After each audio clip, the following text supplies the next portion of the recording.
들은 인생에서 좋은 소식 듣기를 갈망합니다. 우리 자녀들이 시험을 보았는데 합격했다는 소식, 또 어렵게 또 직장에 취업한 소식, 그리고 많이 힘들었었는데 건강이 회복되어지고, 아이가 없었는데 또 수년 만에 아이를 갖게 되는 이런저런 또 기쁜 소식들을 접하게 되는데, 그런데 이런 소식들은 그때는 기쁘고 좋지만 시간이 지나면 다 잊혀지고 그 기쁨의 소식이 계속해서 지속되는 것은 아니라는 거예요.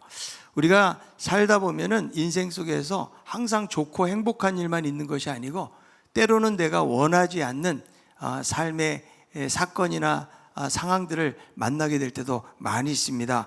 그래서 우리가 가장 듣기 싫은 소식이 있다면 그것은 바로 죽음의 소식이다.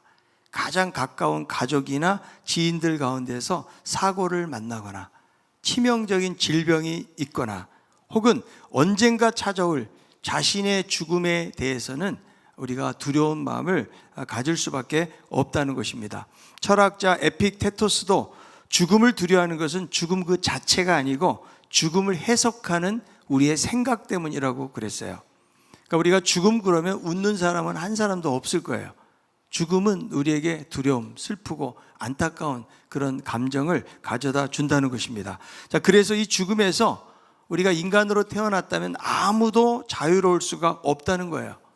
자, 죽음을 맞이하는 시간만 다를 뿐이지 우리 모두에게 찾아온다는 것입니다.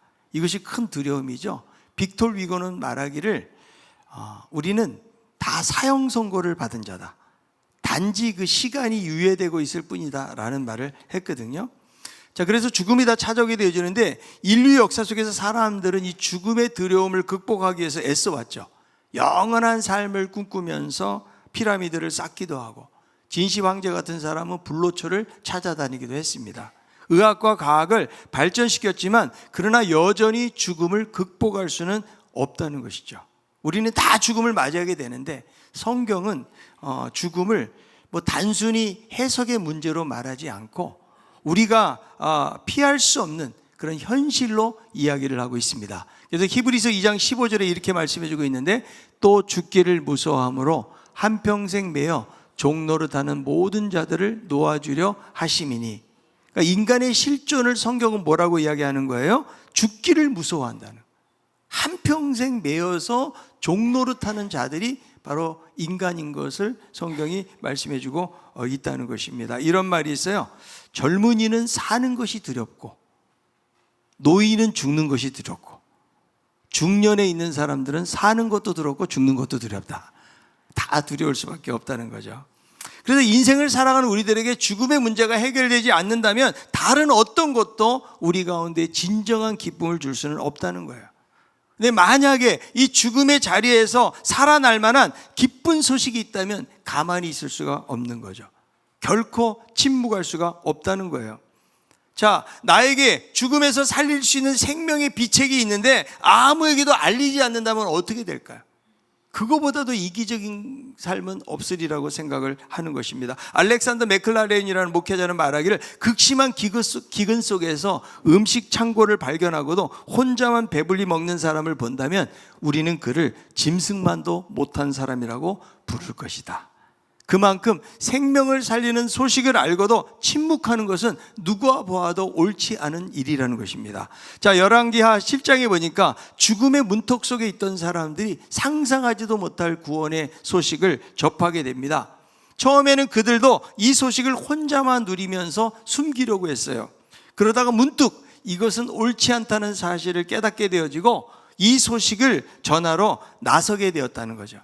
그 결과 많은 생명이 구원을 얻고 하나님의 약속이 성취되는 것을 볼 수가 있습니다. 자, 오늘 이 본문의 배경을 보면 이스라엘의 북왕국 사마리아 성이 당시 아람 군대에게 에워싸여 있는 것입니다. 오랜 성읍 봉쇄와 전쟁으로 인해서 식량이 끊겼고 지금 성 안에는 극심한 굶주림이 있는 것을 본문이 말씀해 주는데, 얼마나 그 상황이 처참한 상황인지 몰라요. 열왕기하 6장 25절에 이렇게 말씀합니다. 아람 사람이 사마리아를 에워싸므로 성중이 크게 줄여서 나귀 머리 하나에 은 80세겔이요 비둘기똥 4분의 1갑에 은 5세겔이라 하니. 그래서 지금 에워싸 있으니까 나귀 머리는 성경에 보면 나귀는 먹을 수 없는 그런 동물이거든요. 그런데 이런 하찮은 동물의 머리 하나에도 수백만 원을 호가하는 가격으로 팔리고 있다라고 이야기해주고 있다는 거죠. 그래서 이 말씀을 보면 심지어 굶주린 사람들이 자기의 자녀까지도 삶아 먹는 이런 참상이 이 성 중에서 벌어지고 있는 것입니다. 그러니까 성 안에 있는 백성들은 영양실조 그리고 절망에 빠져 있다는 사실을 알 수가 있는데, 자, 요즘도 여러분 아프리카 그 기아 선상에 있는 아이들에 대한 방송들을 가끔 접하게 되잖아요. 거기에 보면 뭐 부모는 이미 세상을 떠나거나 집 나가고 아이들만 그냥 덩그러니 남아 있는 거예요. 제일 큰 애가 나이가 9살, 10살이에요. 그리고 동생들이 2명 있는 거예요. 어른들도 나가서 제대로 벌어 먹을 수 없는 그런 열악한 환경에서 그 어린아이가 가서 하루 종일 일을 해도 제대로 한 끼도 먹을 수 없는 그런 상황 속에 있는 모습을 보거든요. 얼마나 그런 모습을 보면 안타까운지 모르겠는데, 지금 이 도시에도 먹을 것이 없어요. 극심한 인플레이션이 있는 것을 볼 수가 있는데, 이스라엘 왕과 백성들 사이에 원망과 탄식이 가득합니다. 자, 열왕기하 7장 2절에 있는 말씀, 그때의 왕이 그의 손에 의지하는 자 곧 한 장관이 하나님의 사람에게 대답하여 이르되 여호와께서 하늘에 창을 내신들 어찌 이런 일이 있으리요 하더라. 엘리사가 이르되 내가 내 눈으로 보리라 그러나 그것을 먹지는 못하리라 하니라. 그러니까 하나님이 하늘에 창을 내신들 우리에게 무슨 좋은 일이 있겠느냐. 하나님의 능력을 의심하고 있는 거예요. 그러니까 소망이 완전히 끊어지고 지금 이 성중에는 절망 중에 있다는 사실을 보여주는 거죠. 그러나 하나님은요, 결국 엘리사 선지자를 통해서 회복을 약속하시고 기이한 방법으로 인도하시는 것을 보게 되는데, 하나님이 밤사이에 이 아람 군대에게 환청을 일으키십니다. 그래서 아람 군대가 갑자기 잠을 자는데 귀에서 병고 소리, 말소리, 그리고 거대한 함성의 소리를 듣게 해요. 이들이 공포에 쌓여가지고 결국 자기들이 가지고 있는 것을 다 놔두고 이제 도망가게 된다는 기사가 나와 있는 거죠. 그러니까 하나님이 초자연적인 방법으로 아람 군대가 도망가게 하시고 거기에 그들이 가져왔던 온갖 좋은 것들을 다 남기고 도망가고 이제는 텅 빈 진지뿐이라는 것입니다. 그리고 이제 무대에 오늘 본문의 주인공들이 등장합니다. 자, 3절 4절에 있는 말씀, 성문 어귀에 나병 환자 4사람이 있더니 그 친구에게 서로 말하되 우리가 어찌하여 여기 앉아서 죽기를 기다리랴. 만일 우리가 성읍으로 가자고 말한다면 성읍에는 굶주림이 있으니 우리가 거기서 죽을 것이요 만일 우리가 여기서 머무르면 역시 우리가 죽을 것이라. 그런즉 우리가 가서 아람 군대에게 항복하자. 그들이 우리를 살려두면 살 것이요 우리를 죽이면 죽을 것이라 하고, 자, 나병 환자들은 부정한 병으로 여겨졌기 때문에 성 안으로 들어갈 수가 없는 거예요. 지금 성 안에서도 이런 기근을 당하고 있다면 이들은 전혀 먹을 것이 없는 거죠. 그러니까 이 4사람이 모여가지고 상의를 하는 거예요. 우리가 여기 있어도 굶주려 죽는다. 차라리 그냥 아람 군대에 가서 항복을 하자. 혹시 먹을 것이 있을지도 모른다라는 생각을 가지고 그들이 나아가는 것이죠. 근데 막상 적진에 들어가 보니까 한 사람의 인기척도 없고 그들이 남겨둔 먹을 것, 마실 것, 값진 물건들이 그대로 있는 놀라운 그런 현장들을 발견하게 되는 거예요. 굶주림에 시달렸던 나병 환자들이 눈앞에 있는 이 음식을 보면서 얼마나 기뻤을까요? 우리가 상상을 해볼 수가 있겠죠. 막 허겁지겁 이것을 먹었을 거예요. 그래서 그곳에서 발견한 은과 금, 의복도 자기들 걸로 챙기고 있거든요. 자, 7장 8절에 있는 말씀이에요. 그 나병 환자들이 진영 끝에 이르라 한 장막에 들어가서 먹고 마시고 거기서 은과 금과 의복을 가지고 가서 감추고 다시 와서 다른 장막에 들어가 거기서도 가지고 가서 감추니라. 얼마나 지금 흥분되어 있는 거예요. 막 먹다가 금은 보화를 감추고 또 가서 먹다가 감추고 이런 장면들이 반복이 되고 있는데요. 자, 이들은 꿈인지 생신지 어떻게 이런 일들이 일어날 수 있을까? 이러고 음식을 먹다가 자, 이들이 한 가지 깨달음을 갖게 됩니다. 자, 열왕기하 7장 9절에 있는 말씀이에요. 나병 환자들이 그 친구에게 서로 말하되 우리가 이렇게 해서는 아니 되겠도다. 오늘은 아름다운 소식이 있는 날이거늘 우리가 침묵하고 있도다. 만일 밝은 아침까지 기다리면 벌이 우리에게 미칠지니 이제 떠나 왕궁에 가서 알리자 하고, 지금 허겁지겁 먹다가 정신을 차려보니까 여기서 무엇을 느끼게 되는 거예요? 양심의 가책을 느껴요. 야, 이렇게 해서는 안 되겠구나. 우리에게 이렇게 아름다운 소식이 있는데 우리가 침묵하면 안 되겠다, 이대로 가면 안 되겠다, 이런 각성을 하게 되어지는데요. 아주 짧은 구절이지만 이것은 도덕적이고 영적인 각성을 하고 있는 거예요. 이 4명의 나병 환자들은 지금까지 살아보겠다고 그냥 배불리 먹고 챙기던 행위, 이것 자체가 이것은 옳지 못한 일이라는 사실을 깨닫게 되어지는 거죠. 그러니까 방금 전까지만 하더라도 어때요? 그냥 생존 본능이니까 먹는 거죠. 그런데 이내 양심의 소리가 찾아온 거예요. 우리는 이렇게 풍성하게 먹고 있는데 지금 성 안에서는 기근 때문에 사람들이 자기 아들까지 삶아먹는 그런 참상이 벌어지고 있는 거죠. 근데 사실 이 나병 환자들이 깨달은 것도 은혜라고 생각이 들어요. 왜냐하면 본래 이들은 사회로부터 버림받았어요. 아무도 이 사람들에게 관심을 갖지 않았기 때문에 이들이 따로 가서 뭐 먹고 있다는 사실에 대해서 자기들이 알리지 않아도 이것이 별로 이상하지 않을 거죠. 그런데 이들은 양심의 소리에 반응을 하고 있다. 저는 이 말씀을 보면서 이것도 우리들에게 아주 중요한 도전이 된다는 생각을 해봐요. 하나님께서 이 스토리를 통해서 우리에게 깨닫게 하시는 일은 무엇인가?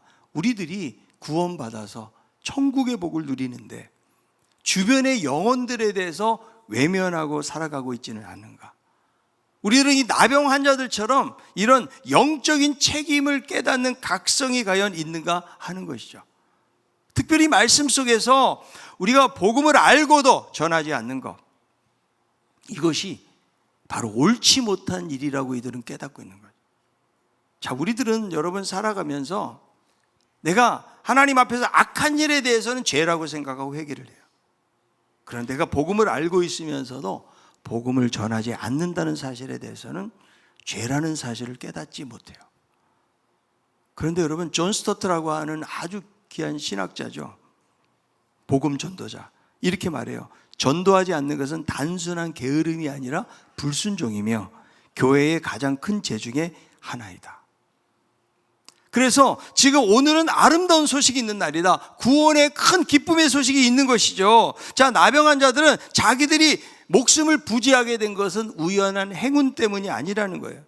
하나님이신 좋은 소식이라는 사실을 깨닫고 있는 것이죠. 지금 이들이 성 밖에서 죽어가다가 이들이 노력한 것은 아무것도 없어요.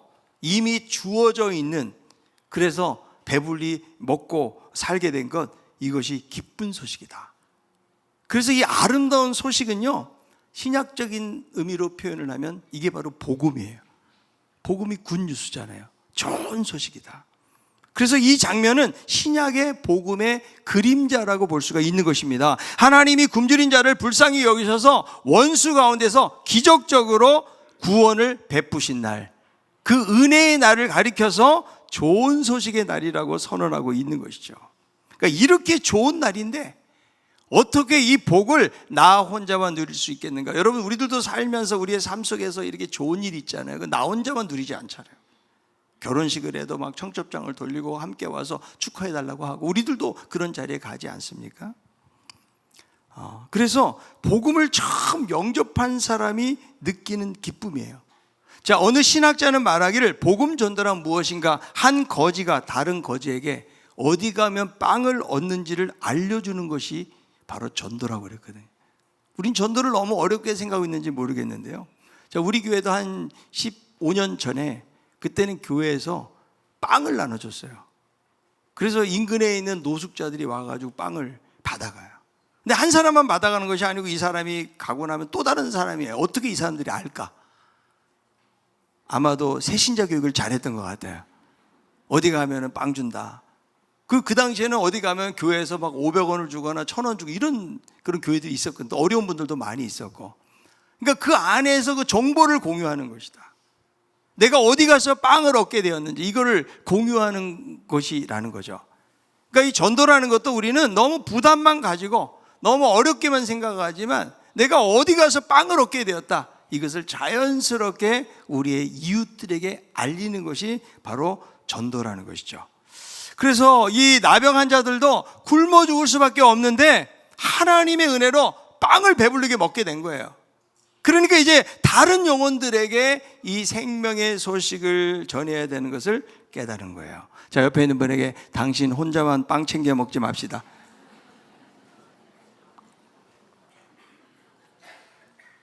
여러분, 우리들도 한때는 어때요? 영적으로 굶주린 거지들이에요. 그런데 생명의 떡 대신 예수 그리스도를 만남으로 말미암아 우리가 배부른 사람들이 되었다. 그래서 오늘이 정말 아름다운 날인데 우리가 침묵하고 있다. 여기에 대해서 뭐예요? 자신들의 잘못에 대해서 깨닫고 있다는 거죠. 그러니까 좋은 소식을 받았음에도 불구하고 아무 말하지 않고 있는 그 상태가 잘못되었다는 사실을 말해주고 있다는 거죠. 이들은 잠시나마 좋은 소식을 그냥 독차지하려고 했어요. 침묵하려고 했어요. 그런데 그렇게 할 수 없음을 깨닫게 되어지고 침묵을 깨기로 결단을 해요. 그래서 성에 알립니다. 자, 열왕기하 7장 10절에 있는 말씀이에요. 가서 성읍 문지기를 불러 그들에게 말하여 이르되 우리가 아람진에 이르러서 보니 거기에 한 사람도 없고 사람의 소리도 없고 오직 말과 나귀만 메어 있고 장막들이 그대로 있더이다. 예. 그러니까 자신들이 침묵한 것을 돌아보고 이제 어떻게 해요? 성에 있는 많은 사람들에게 알리는 거예요. 사실 알리지 않으면 자기들만 먹고 자기들만 숨기고 부자가 될 수 있잖아요. 그러나 그것이 옳지 않다라는 사실을 이들은 깨닫고 있다는 거죠. 자, 이것은 여러분 우리가 살펴보면은 복음의 은혜를 받고도 우리는 잠잠히 침묵하면서 있는 우리의 모습일 수 있다는 거예요. 선교나 전도에 대해서 외면한 채 우리가 영적인 침묵 가운데서 안주해 오고 있지는 않는가. 우리는 여러분 입을 열어서요 하나님의 구원의 소식을 담대하게 증거해야 돼요. 만일 밝은 아침까지 기다리면 벌이 우리에게 미칠 것이다. 이것이 뭐예요? 침묵의 위험과 긴박성을 우리에게 보여주고 있다는 거예요. 자신들만 몰래 챙기다가 나중에 이것이 알려지면 처벌받을 수도 있다는 거죠. 이거를 여러분 영적으로 볼 때도요 복음을 알고도 우리가 전하지 않잖아요. 그러면 책망이 있다라고 성경은 말씀해요. 자, 에스겔 33장 6절에 있는 말씀. 그러나 칼이 임함을 파수꾼이 보고도 나팔을 불지 아니하여 백성에게 경고하지 아니하므로 그 중에 한 사람이 그 임하는 칼에 제거당하면 그는 자기 죄악으로 말미암아 제거되려니와 그 죄는 내가 파수꾼의 손에서 찾으리. 자, 파수꾼의 역할은 뭐예요? 전하는 거예요. 지금 칼을 들고 전쟁해서 사람들이 상대방 군사들이 쳐들어오는데 이걸 보고만 있거나 어디 다른 데 가버리면 그러면 나머지는 다 죽임을 당하게 되어진다. 고린도전서 9장 16절 내가 복음을 전할지라도 자랑할 것이 없으면 내가 부득불 한림이라. 만일 복음을 전하지 않으면 내게 화가 있을 것이로다. 그러니까 바울은 늘 이런 부담감이 있었던 거예요. 거룩한 부담감. 내가 복음을 전하지 않으면 내가 벌을 받을 것이야. 이런 생각 때문에 여러분 고난 중에서도 복음을 전한 거예요. 자, 우리들은 이런 생각 잘 안 하잖아요. 내가 복음을 전하지 않으면 내가 벌을 받을 것이야. 이런 생각하는 분 계세요? 잘 안 하다 보니까 우리는 영혼 구원에 대한 긴박성을 놓쳐버리게 될 때가 많이 있다는 거예요. 우리가 복음을 전하는 것은 선택이 아니고 성경에 보니까 긴급 명령이에요. 아멘? 여러분 지금 많은 영혼들이 영적 기근으로 죽어가고 있는 거예요. 아, 내가 언젠가 전하면 되겠지. 여러분 이런 생각을 가지고 놓치는 거예요. 여러분 우리 부모님들도 우리 기다려주지 않아요. 내가 전할 기회를 놓치지 않아요. 그럼 그 사람에게 복음을 전혀 전할 수 없는 자리에 나아가게 되어진다는 거죠. 제가 과거에 우리 아이들 그 학부모를 만난 적이 있는데요. 공원에서 만난 거예요. 근데 그 남편이 교회를 나오지를 않아요. 남편에게 복음을 전해야 되는데 그때 상황이 여의치 못해가지고 말을 하지 못했어요. 그 당시 교회에서 이런 행복축제 같은 전도 집회가 준비되고 있어서 그 말이라도 하려고 그랬는데 아, 다음에 만나서 내가 전해야지 이런 생각을 했는데 그 말했던 그 시간 안에 이분이 갑자기 사고로 세상을 떠나게 된 거예요. 그러니까 여러분 그런 기회를 놓쳐버린 거죠. 그러니까 우리들도 역시 마찬가지라는 거죠. 하나님이 베푸신 구원의 소식을 온 세상에 우리가 증언해야 되는데 우리가 그런 기회를 얼마든지 놓칠 수가 있다는 거예요. 한편 우리들은 이 말씀을 통해서 하나님의 지혜를 발견해요. 왜 하필이면 하나님께서 이 나병 환자들을 사용하시는가 하는 거예요. 정말 사람들의 무관심 속에서 그냥 소외당하고 살아갈 수밖에 없는 이들을 왜 사용하시는가? 성 안에 장군도 있고 그죠? 왕도 있고 그리고 선지자도 있지만 그런데 하나님은 왜 이런 버림받은 사람들을 사용하시는가? 이것이 바로 하나님의 일하심이에요. 약한 자를 택하사 강한 자를 부끄럽게 하신 하나님, 아무도 주목하지 않는 연약한 자들을 통해서 생명의 소식을 전하는 자들로 만드는 모습을 보면서 오늘날에도 여러분 학식이 많고 말을 잘한다고 해서 하나님 그 사람을 사용하는 것이 아니에요. 겸손하고 순종한 자를 사용할 줄로 믿습니다. 여러분 아무리 연약해 보여도요 우리가 그냥 순종하는 거예요. 말씀을 전하면 누가 역사하신다? 하나님이 역사하심을 믿는 거예요. 자, 나병 환자들이 소식을 전했을 때 사마리아 상은 처음 믿지 않았겠죠. 어떻게 믿겠어요? 자, 우리가 복음을 전한다고 해서 사람들이 순순하게 믿는 것은 아니에요. 이들도 보니까 이 말씀에 어떻게 나와요? 거듭된 증언, 그리고 정탐을 해보니까 정말로 이 소식이 사실로 확인이 된 거예요. 그래서 그 굶주렸던 백성들이 그 아람 진에 가서 양식을 취하는 그런 모습을 보게 되는데, 이것은 결국 우리 앞에서 말했던 엘리사를 통해서 하나님의 구원 약속이 정확하게 성취가 된 거예요. 그래서 하루 만에 하나님은 절망을 기쁨으로 바뀌셨다. 자, 우리들도 아름다운 소식이 있는데 우리가 침묵하고 있지는 않는가? 지금 사마리아 성에 임한 구원처럼 우리들에게도 놀라운 구원의 소식이 주어진 거예요. 이게 무엇입니까? 바로 예수 그리스도의 복음이에요. 복된 소식이에요. 우리는 죄와 사망의 포위망에 갇혀 있었잖아요. 영적인 기근에 시달리던 사람들이에요. 그런데 예수 그리스도께서 나를 위해서 대신 죽으심으로, 그리고 그분이 부활하심으로 우리들이 영원한 생명을 얻게 되었다. 그래서 우리들은요, 이 나병 환자들처럼 복된 소식을 이미 경험한 사람이에요. 자, 예수님이 뭐라고 말씀하세요? 나는 생명의 떡이니 내게 오는 자는 결코 줄이지 아니한다. 여러분, 주님 안에 있을 때 풍성함이 있는 거예요. 자, 옆에 있는 분에게 한번 물어봅시다. 예수 믿으니까 좋지 않으세요?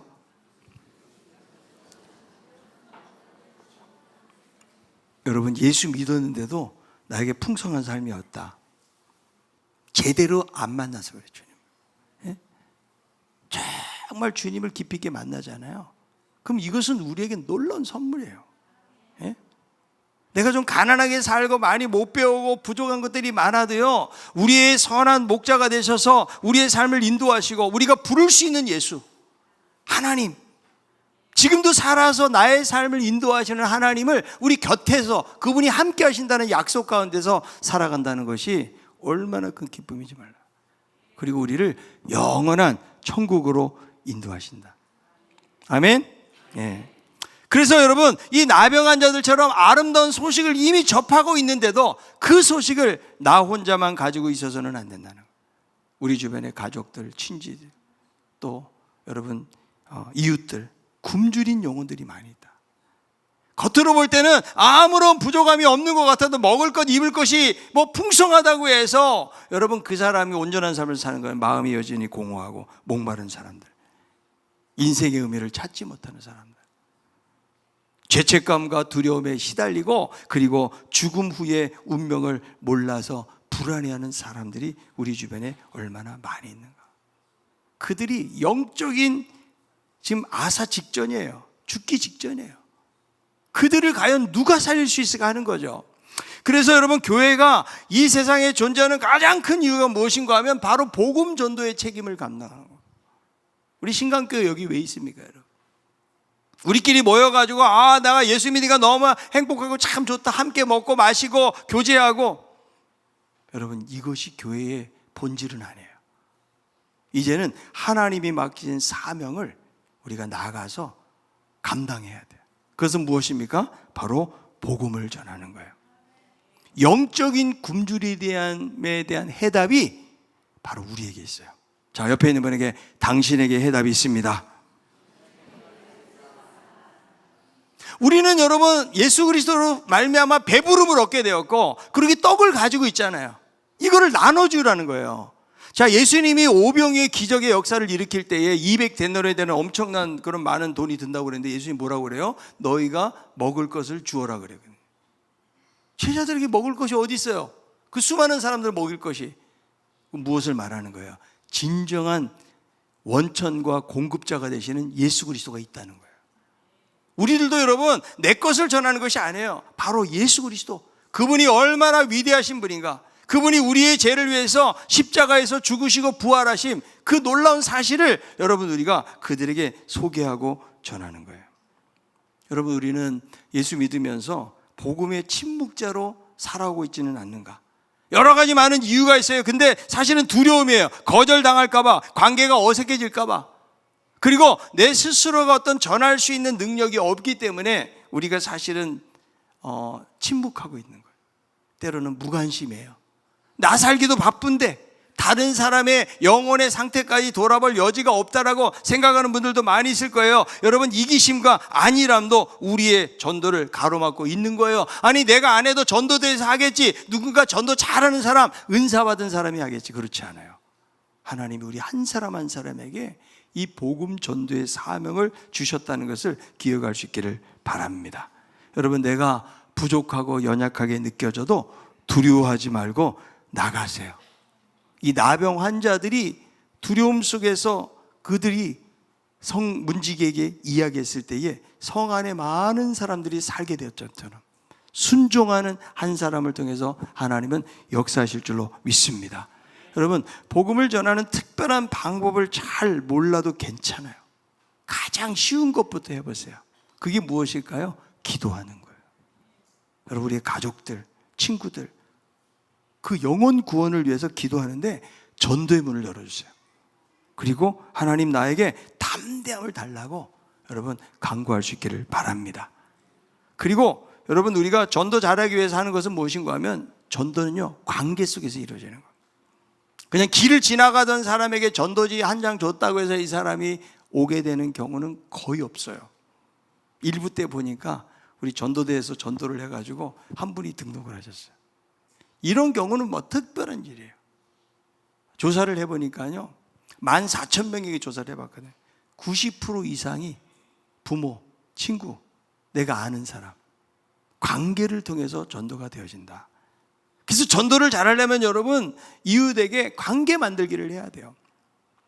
그래서 여러분, 사람들을 만날 때마다 평소에 굳은 얼굴 하고 있다가 행복축제 바로 전날 얼굴 바꾸면 안 돼. 사람들이 놀래 자빠져요, 그때는. 그러니까 여러분, 이웃들에게 일단, 여러분 우리 아파트 대부분 많이 살잖아요. 만나는 사람들에게 밝은 미소로 인사해 보세요. 그럼 다 이 사람들이 잘 모르는 사람인데 만날 때마다 그냥 밝게 웃으면서 인사를 하잖아요. 사람들의 마음문이 열리는 거예요. 우리는 사실 아파트 한 동에 살면서 귀찮아, 말을 걸기가. 그냥 지나치는 경우가 많이 있잖아요. 근데 만날 때마다 밝은 미소로 인사를 하면서 그들에게 다가가는 것이 너무나 중요하다는 거죠.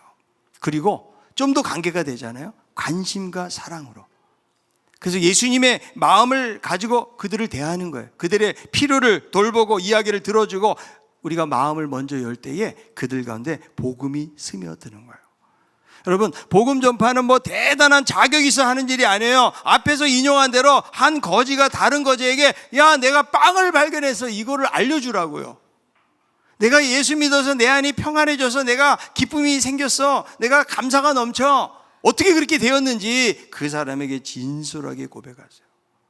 내가 예수 믿기 전에 이런 삶을 살았는데 내가 예수 믿은 이후로 내가 주일이 되면 교회가 가고 싶고 찬양하고 싶고 기도하게 되어지고, 그리고 많은 사람들 만나는 것이 나에게 큰 행복이고 기쁨이다. 여러분, 이런 것들을 사람들에게 전하는 거예요. 그리고 복음을 모르는 이들을 위해서 교회 모임이나 예배에 초대를 하는 거예요. 행복축제가 언제예요? 10월 19일 날. 그날 꼭 초청회를 여러분 미리 알려주면서요, 계속해서 기도하는 것이 너무나 중요해요. 오늘 일부 때도 보니까 전혀 안 믿는 분인데 우리 교회를 한 달을 나오셔서 한 달을 이렇게 꼬박꼬박 데리고 나오니까 말씀을 듣다 보니까 이게 무슨 말씀인지 잘 알지는 못하지만 그래도 또 자꾸 말씀이 듣고 싶은 마음이 생기더래요. 그래서 등록하셨더라고요. 그러니까 여러분, 한 번이라도 나와서 복음을 듣도록 하는 게 중요해요. 한 번도 예수의 복음을 못 들어본 사람, 여러분, 온 세계 미전도 종족이라고, 미전도 종족이 뭐냐면 한 번도 복음을 못 들어본 종족들이 있다는 거예요. 한 번이라도 복음을 들어보고 다시 한번 인생을 돌아보고 복음이 얼마나 필요한가, 내 인생을 정말 바꾸는데 이 복음이 얼마나 놀라운 일을 하는지를 여러분, 그들에게 우리가 소개를 해줘야 된다는 거예요. 여러분, 우리는요 복음의 씨앗을 뿌려야 돼요. 열매는 누가 맺게 하신다? 하나님이 맺게 하신 줄로 믿습니다. 그러므로 여러분, 우리들이 더 이상 침묵하면 안 돼요. 내가 침묵하는 것 때문에 누군가가 영원한 생명을 놓칠 수 있다면 이것은 비극일 수밖에 없다는 거예요. 복음을 전하지 않는 교회, 전도하지 않는 그리스도인은 하나님 보실 때 이건 모순이에요. 복음을 전하지 않는 신자는 뭐예요? 자기만 살찌우는 이기적인 사람하고 똑같다는 거예요. 그냥 나 혼자 4명의 나병 환자들이 내가 먹을 거 많으니까 그냥 여기서 먹고 마시고 누리자, 이런 사람하고 전혀 다를 바가 없다는 거예요. 여러분, 이것이 잘못되었다는 것을 깨달아야 돼요. 우리는 여러분, 나 혼자만 그냥 예수 잘 믿어서 천국 가는 것이 목적이 아니에요. 내가 인격적으로 주님을 닮아가야 되지만 이 예수 그리스도를 아직도 모르는, 생명의 떡을 발견하지 못한 그들에게 그리스도의 복음을 소개하는 거예요. 여러분, 전도는 결과가 아니고 과정이에요. 내가 복음을 전했다고 해서 이 사람이 막 갑자기 막 무릎 꿇고 나 예수 믿겠습니다, 이런 일은 벌어지지 않아요, 여러분. 예? 그러나 내가 던진 말 한마디에 그 사람들의 마음이 변하는 거예요. 어떤 사람들은 다 준비된 사람도 있어요. 그래서 다 준비되어 있으니까 교회 갑시다. 네, 알겠습니다. 여기 따라온 사람도 있다니까. 예수님 믿어야 됩니다. 네, 믿을게요. 이런 분들이 계세요. 그건 뭐예요? 여러 과정들을 통해서 하나님이 그 사람이 복음을 받아들이도록 준비를 시켜 놓으셨기 때문에 그런 거예요. 그러므로 여러분, 우리들은 낙심하지 말고 인내를 가지고 계속해서 기도하면서 그들에게 이 하나님의 말씀을 전해야 돼요. 내가 침묵하고 전하지 않으면 알 수가 없어요. 이 성 안에 있는 사람들이, 4병의 나병 환자들이 그들이 그렇게 말하지 않았다면 알지 못하고 그냥 성 안에서 굶주려 죽는 거예요. 아들도 막 삶아 먹으면서. 그런 참상이 벌어지는 거예요. 여러분, 이 세상에는 여러분, 죄로 인해서 무지함으로 있는 총명이 어두워졌다. 에베소에서 보니까 그런 사람들이 많이 있어요. 아무리 세상의 학문을 내가 많이 공부한다고 해서 그 사람들이 하나님의 진리를 알 수 있는 것이 아니에요. 먼저 알은 우리가, 먼저 생명의 떡을 가지고 배부름을 얻은 우리가, 내가 정말 예수 만나가지고 내 인생이 바뀌고 내가 바라보는 소망이 바뀌고 나의 목적이 바뀌고 이런 삶을 살아가는 사람이라면 내가 사랑하는 사람을 그냥 보고만 있을 수 없다. 함께 천국 가야죠. 함께 하나님의 자녀가 돼야죠.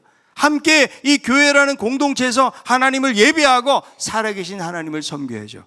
그것이 정말로 그 사람을 사랑하는 거예요. 여러분, 4명의 나병 환자들은 옳지 못하다는 걸 깨닫고 그들이 성 안의 사람들에게 알렸을 때에 놀라운 구원의 역사가 그들 가운데 일어났던 것처럼, 하나님, 저는 입술이 둔하고 말 주변도 별로 없고 부족합니다. 그러나 하나님, 나를 사용하여 주옵소서. 하나님은 약한 자를 들어서 강하게 쓰신 하나님. 하나님께서 여러분 한 사람 한 사람을 사용하기를 원하세요.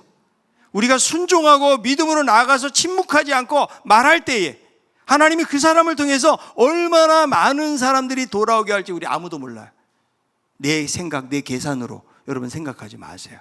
우리는 그저 말씀에 순종해서 이 복음, 이 십자가의 사랑을 다른 사람들에게 증거할 때에 여러분 한 사람 한 사람을 통해서 수많은 믿지 않는 영혼들이 돌아오는 놀라운 역사가 나타나게 될 줄로 믿습니다. 세상을 알지 못하는 죽음에 대한 해법이 바로 우리에게 있어요. 그 해답은 바로 예수 그리스도. 이미 예수 그리스도를 소유한 우리들이 그 그리스도를 다른 사람들에게 증거하고 소개하는 삶을 살아갈 수 있는 우리 모두가 다 될 수 있기를 바랍니다.